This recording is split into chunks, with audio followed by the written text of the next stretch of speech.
getting cold in California. I guess I'll be leaving soon. Daylight fading, come and waste another year. All the anger and the eloquence are bleeding into fear. Moonlight creep.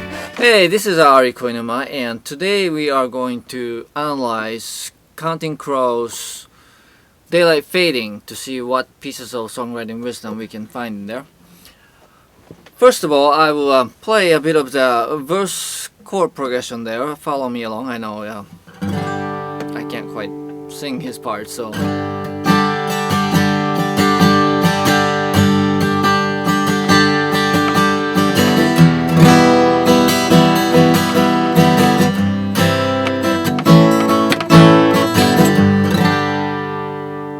Alright, so we start out nice and easy on the G, and then goes into E minor, and then C, and then all along that's a nice traditional, key of G kind of move, and then he goes into A major. Now usually if you play an A in the key of G, it's like A minor, but then instead he goes into A major, and then he kind of forces his way back down to G here. You should notice there's a bit of a sort of a distinct flavor to that progression. Whoops. And then when you go into the chorus, it goes from E minor to C, and then A, which leads nicely into the D chord. So this one is if you want to get technical, it's called like secondary dominant. Like it basically sets up another key by inserting a chord that will be like a dominant chord, like a chord that wants to resolve in a different way than like back to the root of the key. But I imagine they kind of was playing around, and usually you go into A minor, but instead of going A, and then you're like, oh, that sounds a little different, and then from there you're like, oh, then let's just take it there from A to D is a 5-to-1, traditional very strong cadence there, and then you go into chorus there. So the point there is to when you have G, C, D kind of thing, try experimenting with changing major key to minor chord, major chord to a minor chord, or minor chord to major one, something like that was me substituting D minor instead of D major, which is D major is the chord you usually find in the songs in the key of G, right? And then notice for the chorus,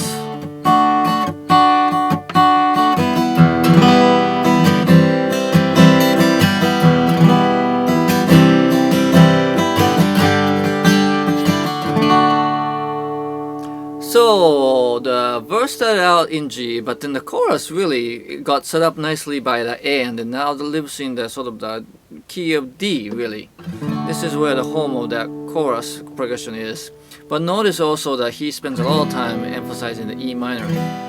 So just because you're in major key doesn't necessarily mean that you have to, the whole thing kind of sounds happy. You just kind of figure out like depending on what chords you employ within that tonality, you can still make things sound like sad or happy. It's very possible to create, for example, if not happy, very ballsy, heroic sound out of a minor key, which traditionally, if you just stick to the regular chords, it might sound kind of sad. But the opposite is happening here. He's creating a sort of shades of gray and sense of longing by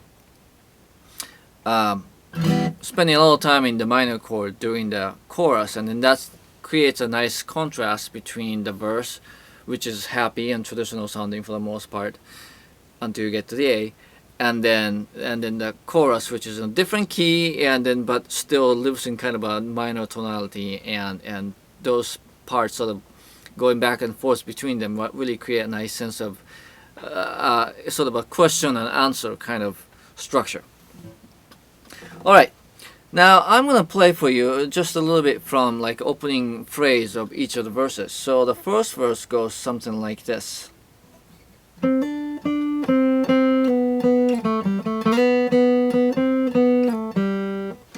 Right? Now the second verse, notice how it starts.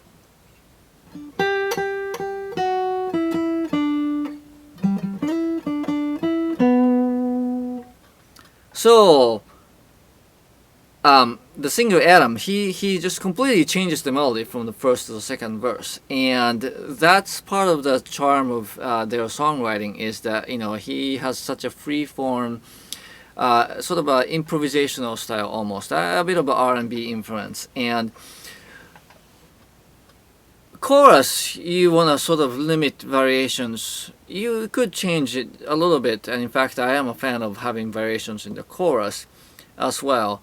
But verses is really a setup for the chorus, and that journey that you take from first verse to the chorus really don't always have to be strictly the same. In fact, having a bit of variation from verse to verse often really works well to keep the listener interested.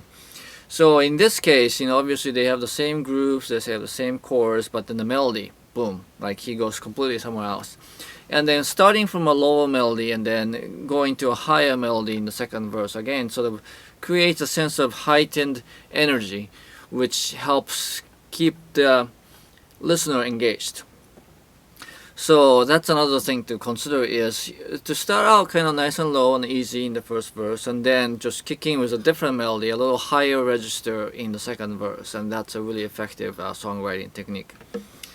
So today we looked at mixing up or changing up, experimenting with like changing major chord to a minor chord, and see how things sound. And then of course we looked at how they use two different keys between verse and chorus, and how they sort of one sets up the other by sort of employing a non-traditional chord in the key, but then that goes in, is a nice setup for changing a key to different parts. And then of course we also talked about how minor chord in a major key still helps it sound kind of sad and create that sense of longing or melancholy.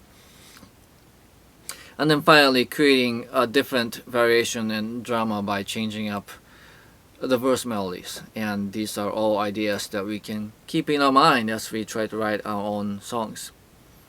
Okay, great. Thanks for watching. I'll catch you next time.